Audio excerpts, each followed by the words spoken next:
और इसको अभी आगे लेकर जाते हैं। ठीक है जी, आगे लेकर जाकर इसमें हम करते हैं तकरीबन इस तरह से। ठीक है जी,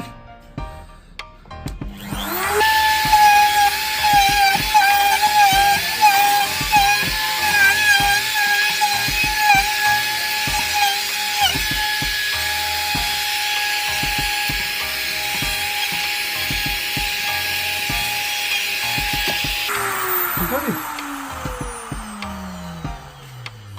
ये हमारी हो गई।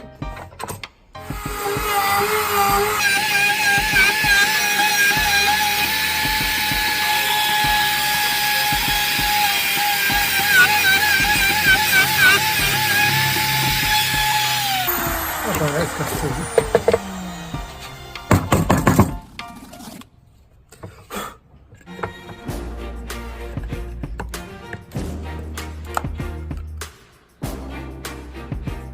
ठीक है जी, ओके।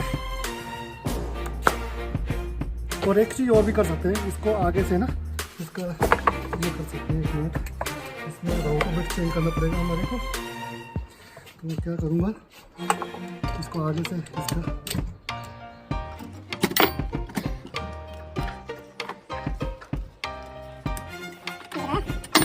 थोड़ा सा यहाँ पर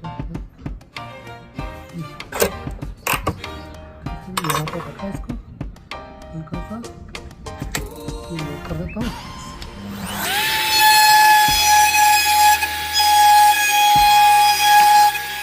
ये देखो आगे से भी बढ़िया हो गया ना, ये देखो आगे से ऐसा हो गया। तो इसलिए जो है अब हमने इसको अगर लगाना है तो और आसानी से एकदम परफेक्ट फिटिंग। Thank you.